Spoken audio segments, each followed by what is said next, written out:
All women are different, but they are all women. This video is androcentric from a men's point of view and is presented as opinion, commentary, and debate. Expressing opinions is not violence. These are ideas to challenge, question, and argue in public, because classical liberalism relies on the First Amendment for its dialectic. If you are a feminist, then consider this. If patriarchy truly existed as claimed, feminism could not. And if all men are trash and women are equal to men, then what are we to conclude? Women will die for their children. Men will die for their wives and children. And God chose to die for all mankind. Authority rolls up with responsibility. If this framing of facts offends you, click off to a cute cat video. Proceeding further will expose you to gamma bias and criticism directed at ideas, claims, institutions, not at any individual's virtue or dignity. Our method follows the 7 liberal arts: the trivium, grammar, logic, rhetoric, and the quadrivium, arithmetic, geometry, music, and astronomy, and the transcendentals, the good, true, and beautiful. If this framework is not for you, feel free to exit now. It's no disgrace. Women are wonderful. God bless America. Men are great. Feminismus delendis est. Flat Pack Home Evolution, From Family Formation to Teenage Autonomy, written by Conrad Riker. Available now. Links in description. Dead with better posture. The hidden logic behind the public ritual. You think you are strong because you do not flinch. You have confused the sealing of your own coffin with the forging of armor. I look down from the scaffolding of this collapsing civilization and see millions of men just like you, highly effective, wealthy, and completely dead inside. You boast of your monster mode, working 80-hour weeks without complaint, proudly telling yourself you have mastered the stoic art of apatheia. But you haven't mastered your passions, you have merely amputated them. You are an engineer who builds perfect, impenetrable vaults, only to realize you've locked yourself inside.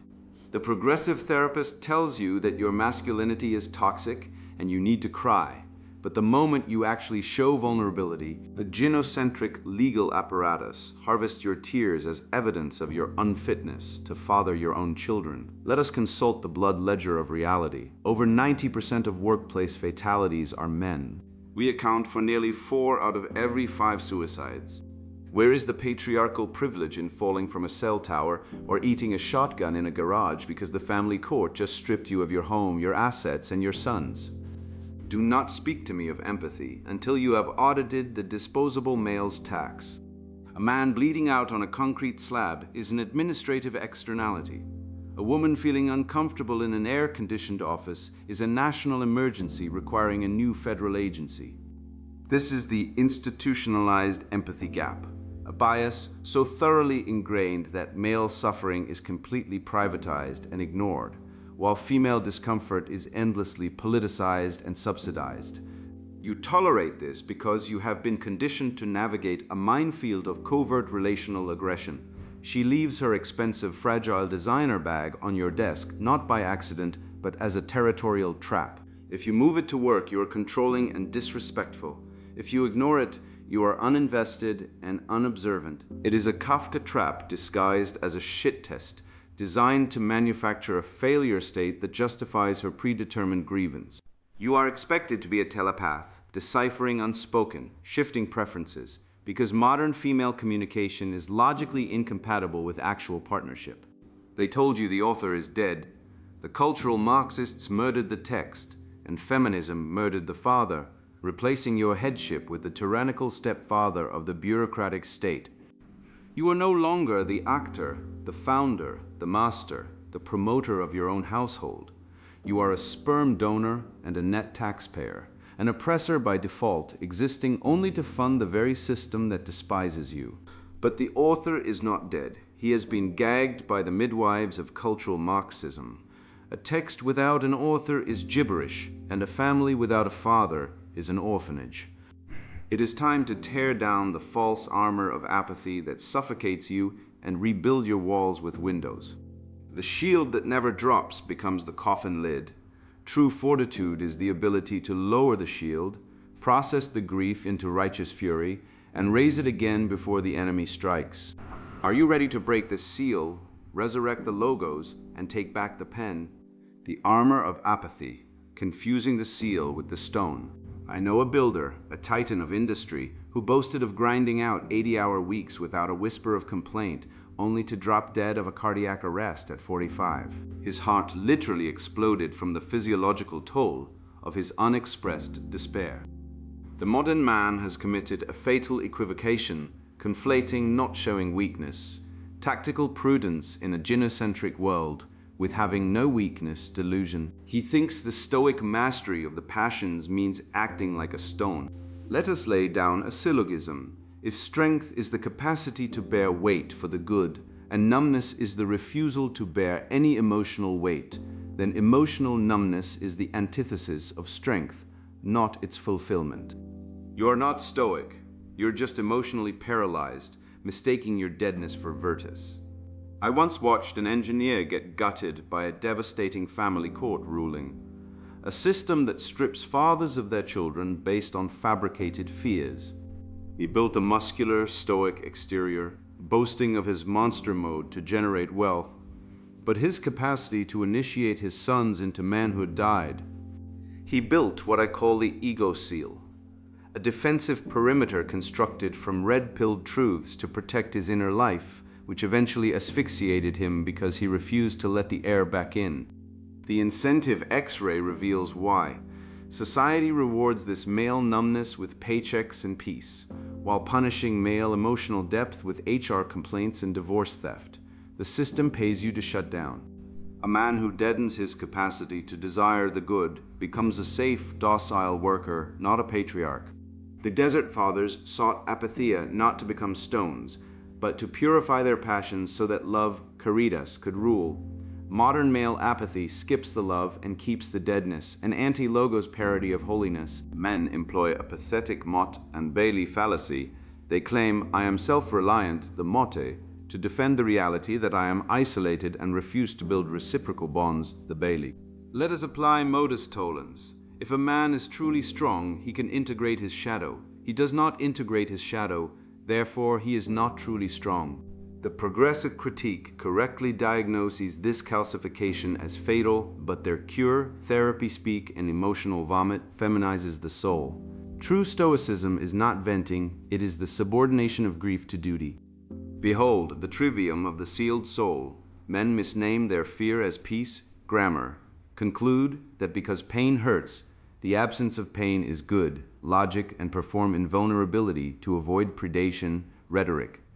When a woman says you are emotionally unavailable, do not apologize. Apologizing admits weakness to a gynocentric court, and do not attack. Ask for her definition of available and expose the underlying demand for female-centric emotional subservience. The progressive left demands men cry, but only so they can harvest your tears as evidence of your weakness. They weaponize psychological data on male alexithymia, mocking male feeling while demanding male utility, ignoring the silent epidemic of unprocessed male grief that leads to our staggering suicide rates. They hate your strength, they fear your tears. Look at the returning veteran who uses extreme discipline to suppress trauma, only to alienate his wife and children. He becomes a functional machine, but a dead father the exact outcome the cultural Marxists desire. We see this cinematic trope celebrated, the hypercompetent widower whose tragedy is not his violence, but his complete emotional isolation. This is confusing the closing with the strength. We must enforce category discipline. Distinguish rigorously between endurance, which is actively processing pain while functioning, and avoidance, which is pretending the pain does not exist. The shield that never drops becomes the coffin lid. True fortitude is the ability to lower the shield, weep, and raise it again before the enemy strikes. You must systematically deconstruct this false armor through Socratic interrogation. Ask yourself, what am I afraid to feel? What duty am I avoiding by not feeling it? If I felt this, what action would I be compelled to take? The flat-pack home of the modern male soul is often assembled with missing instructions, resulting in a structure that stands but cannot breathe. You have bolted together panels of red-pilled rage and MG-Tau isolation, standing tall but suffocating inside. True fortitude tears down the walls that suffocate and rebuilds them with windows. A man cannot pursue the good if he has deadened his capacity to desire it. A sealed soul is immune to beauty and thus incapable of true virtue. Stop being a stone, become a man. When you finally break that seal, you do not meet the reciprocity the progressives promised. You meet a ledger, and every entry is debited from your account. The moment a man dares to feel again, he crashes headlong into the most monstrous asymmetry in the modern world, the gynocentric monopoly on compassion. We are commanded to open our hearts by the very apparatus that has zero intention of opening its books. So let us examine what these words actually mean, because the Greeks, unlike our feminist functionaries, possess the intellectual honesty to distinguish genuine fellow feeling from emotional conscription. The empathy asymmetry, the blood ledger of the disposable male.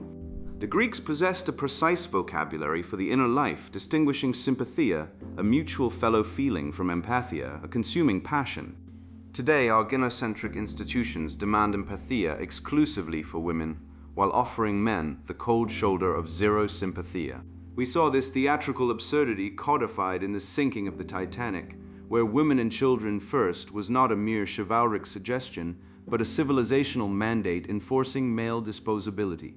Yet, feminist dialectics insist we live under a patriarchy designed to privilege men. What a brilliantly self-refuting lie. A true patriarchal conspiracy would not mandate that 99% of combat deaths and occupational fatalities be borne by the supposedly privileged class. This is the apex fallacy at work, judging the entirety of men by the top 0.1% of elites, while ignoring the mountain of male corpses at the base of the social pyramid. Whenever a feminist bureaucrat parrots the wage gap myth, refuse to engage in her mathematical delusion until the death gap and the workplace injury gap are placed squarely on the ledger. The Bureau of Labor Statistics consistently reports that over 90% of workplace fatalities are male. The deafening silence surrounding this blood tax proves the institutionalized male empathy gap. We endure a gamma bias audit in real time. Male costs are privatized and ignored, while female discomforts are politicized and subsidized. A society that loudly claims to desire equality, but flatly refuses to mandate women into the hazardous, life-threatening occupations that keep the lights on and the streets clean, has revealed its hand. They do not want equality of burden. They want supremacy of comfort. Observe the institutional empathy gap in modern governance and media. A man plummeting to his death from a construction crane is a mere statistical externality. A woman feeling mild discomfort over an air-conditioned boardroom temperature is a national emergency requiring immediate congressional intervention. This is justified by a media schemata that relentlessly portrays men as either bumbling incompetents or inherent predators, desensitizing the public to male suffering. Consider the disparity in public outrage and funding between breast cancer awareness and prostate cancer research, despite similar mortality rates. The pink ribbon monopolization of institutional care leaves men to die in the dark, unmourned and unfunded. A man is the foundation of the building. When he cracks under immense weight, the occupants complain about the uneven flooring rather than thanking the stone for holding. Apply the trivium to the grim reality of male homelessness and suicide. Grammar defines the homeless as overwhelmingly male.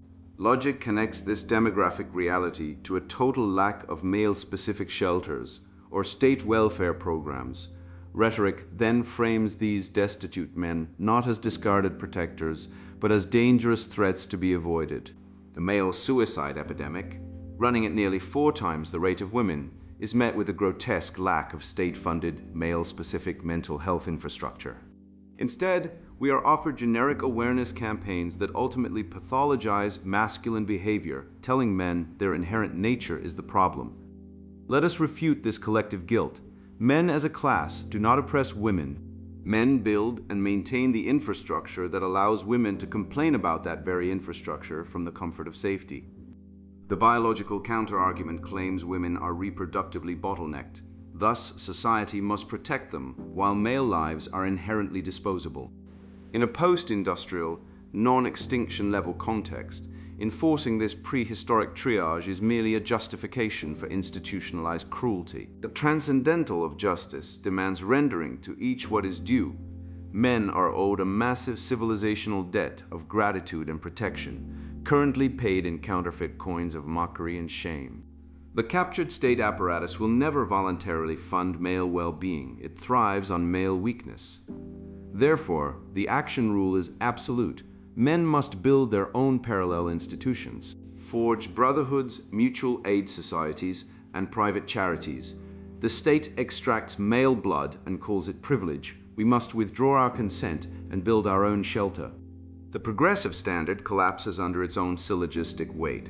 If a civilization's moral worth is measured by how it treats its most vulnerable, and men constitute the vast majority of the homeless incarcerated, and workplace dead, then modern civilization is morally bankrupt by its own progressive standard.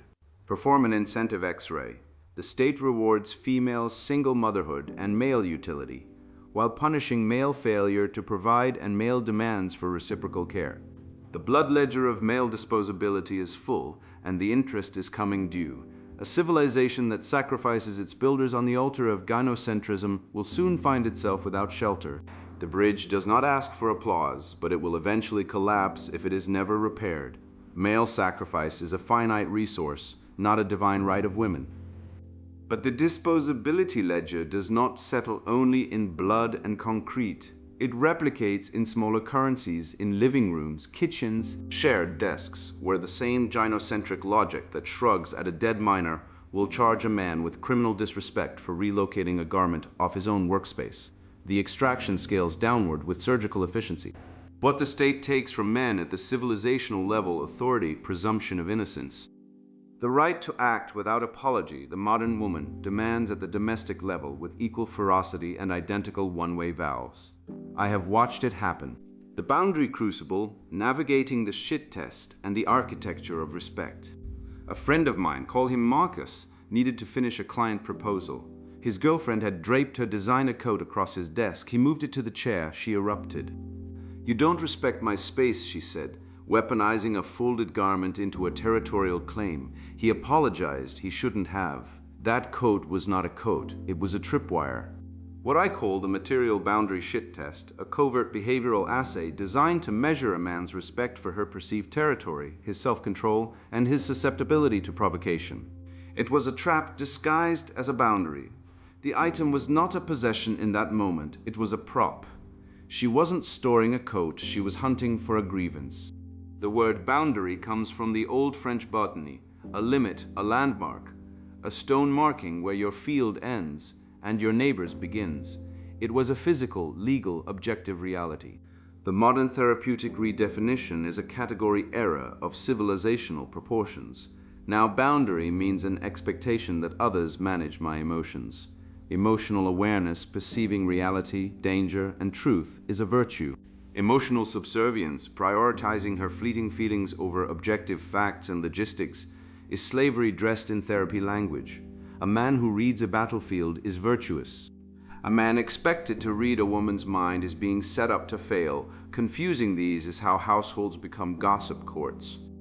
This test is a Kafka trap, rigged to produce failure. If he ignores the item, he is unobservant or uninvested. If he touches it, he is disrespectful or controlling. The test manufactures a failure state to justify a predetermined grievance. Consider the syllogism. If respect means acknowledging another's sovereignty, and the item is deliberately placed to provoke a violation, then the test itself is an act of disrespect disguised as a demand for respect. The hidden premise is that he is a potential threat until proven otherwise. A woman who demands a man be strong and decisive but punishes him severely when his decisions don't align with her unspoken. Shifting preferences is not seeking a partner. She is seeking a defendant.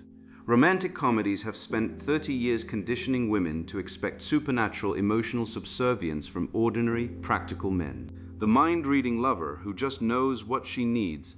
That fiction functions as a mechanism to avoid direct communication, allowing her to retain plausible deniability while punishing him for failing a secret standard. Now layer the alpha-widow dynamic. A woman erotically oriented toward high drama, dominant men will use petty boundary tests to manufacture conflict when paired with a stable, reliable provider. She isn't testing for love. She is manufacturing the friction she secretly craves, extracting drama from a man whose only crime is competence and peace. This pattern scales. What begins as a coat on a desk metastasizes into the HR department, the family court, the university tribunal. Unspoken expectations become formalized complaints. Tone policing replaces truth. Female-coded relational aggression, gossip, exclusion, whispered reports, turns the workplace into a tribunal where male productivity is taxed to fund the drama. The gamma bias is blatant. His reaction moving an item to work is criminalized as a boundary violation, while her provocation setting a trap is romanticized as testing for a good man. Women initiate approximately 70% of divorces. Family courts grant mothers custody in over 80% of contested cases. The invoice is always sent to the same pair. When faced with a shit test, do not defend, explain, or apologize. Deploy the Socratic method. Ask, why did you leave it there then? What did you hope to achieve by testing me? Expose the mechanism. A man who negotiates with a shit test has already lost. A man who names the test establishes his sovereignty over the interaction. Establish what I call the logos standard. Communicate explicitly. I do not read minds. If you have a need, speak it. If you leave things out to test me, I will assume you do not respect this household. This is not cruelty. It is the grammar of adult cohabitation.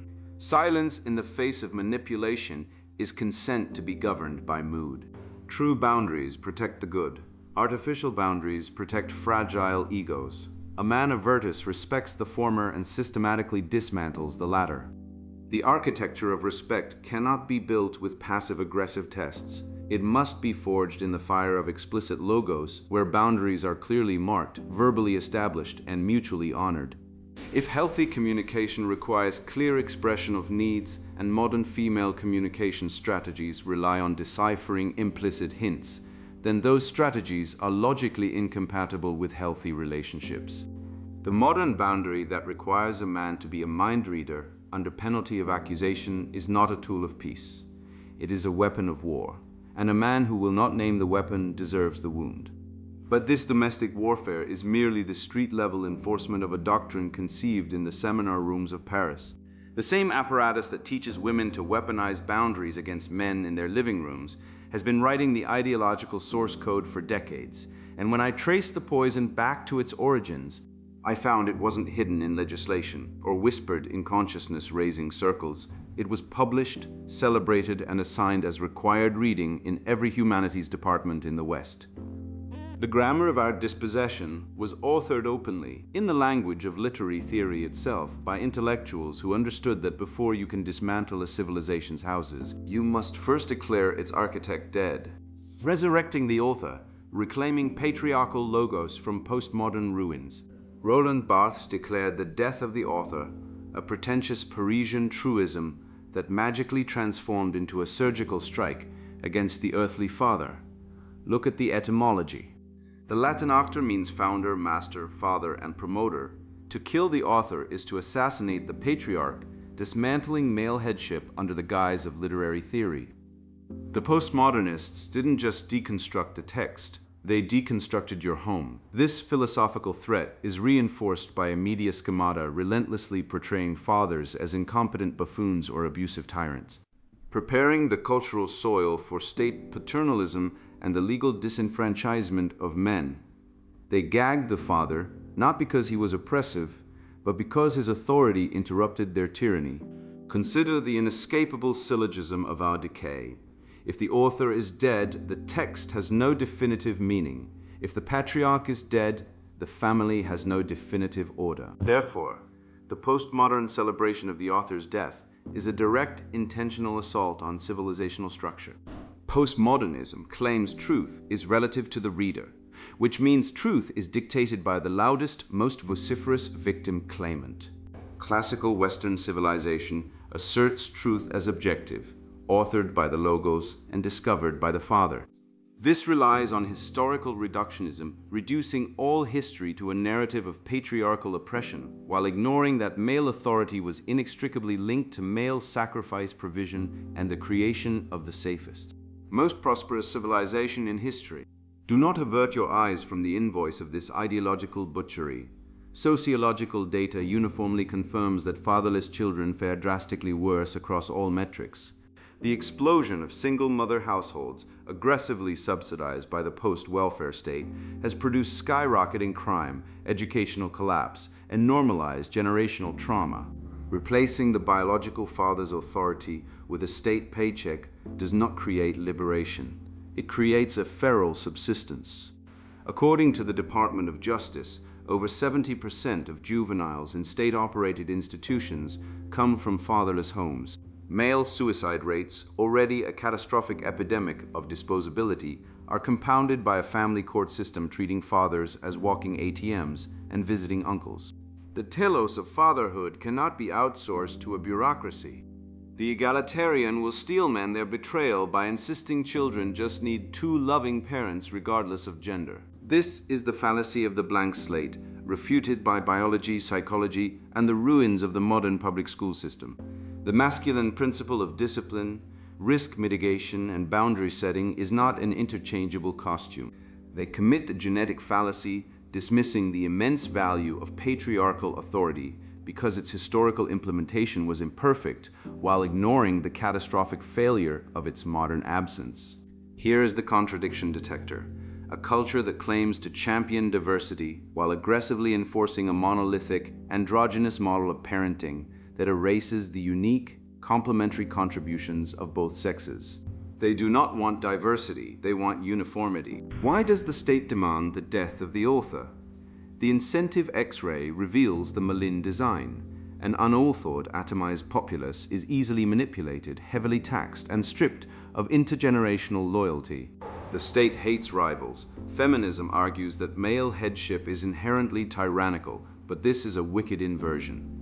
Tyranny is the absence of legitimate authority. The removal of the father does not create freedom. It creates a vacuum filled by totalitarian bureaucracy.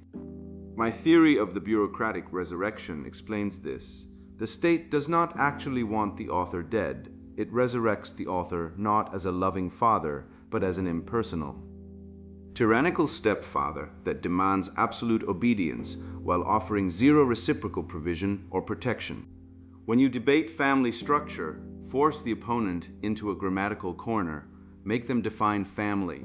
If they define it as any group of people who love each other, point out the category error. Love is a virtue, not a structural definition. A building made of love without load-bearing pillars collapses. The trivium of deconstruction has been weaponized against you, dissolving father into sperm donor via grammar, concluding that roles are arbitrarily reassigned by the state via logic, and framing male headship as oppressive via rhetoric. We must invoke the principle of subsidiarity. Matters should be handled by the lowest competent authority. The state has no business defining the family. This duty is authored by God and enacted by the Father. God is the ultimate octa, the pure act whose creation is an ordered hierarchy of meaning. The earthly Father participates in this divine authorship. Think of the household as a mixed constitution. The father acts as the executive, the mother as the legislative and sustaining heart, the children as the citizens. It requires a balance of powers and a final, unifying authority. A man must resurrect the author within his own life by writing his own script, refuse to accept the role of privileged oppressor or passive spectator. Actively name, bound, and bless your domain. The author is not dead. He has been gagged by the midwives of cultural Marxism. Unbind the father's pen, and the logos will once again script the household. A text without an author is gibberish. A family without a father is an orphanage. A civilization without the logos is a ruin. Resurrect the author and you resurrect the world. You were told your strength was a disease, your boundaries were abuse, and your fatherhood was an obsolete relic. Look at the ledger of this supposedly oppressive patriarchy you allegedly enforce.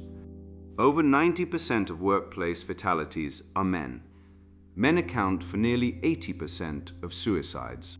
When a woman aborts your child under the sterile banner of healthcare, your bloodline is severed without your consent.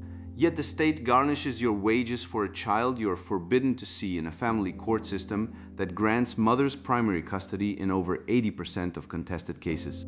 You are not privileged. You are the beast pulling the cart, whipped by a feminist therapy culture that demands you cry, so it can harvest your tears as proof of your weakness.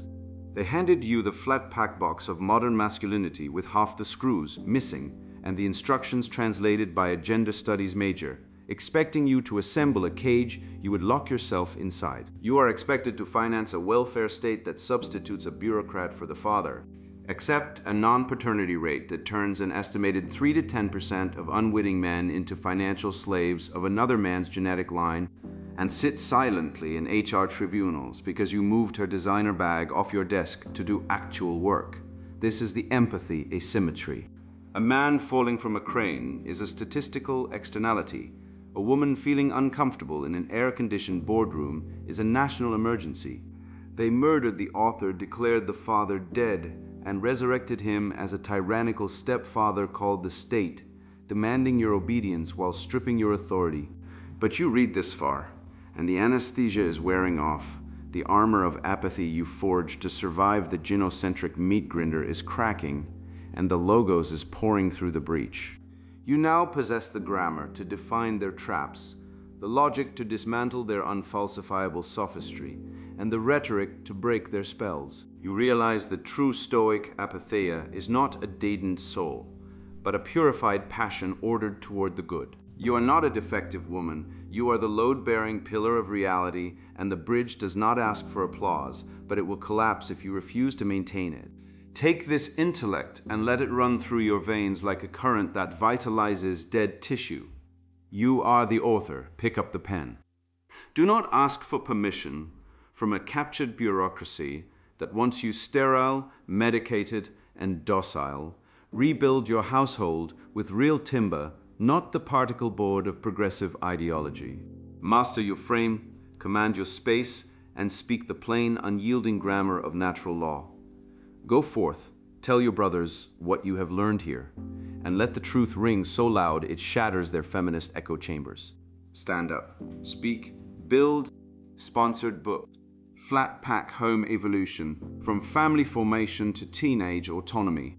Homes crumble when built on sentiment. Mine did. When my first child arrived, I discovered traditional furniture couldn't adapt to chaos. Cribs dominated rooms, toys overran floors, and my wife's nesting instincts clashed with my need for order. I realized most homes aren't designed for evolution. They're monuments to temporary phases, destined to become museums of outgrown needs. This book isn't about decorating, it's about survival.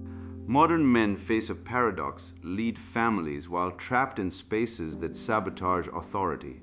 Open-plan living dissolves boundaries. Gender-neutral designs blur natural hierarchies.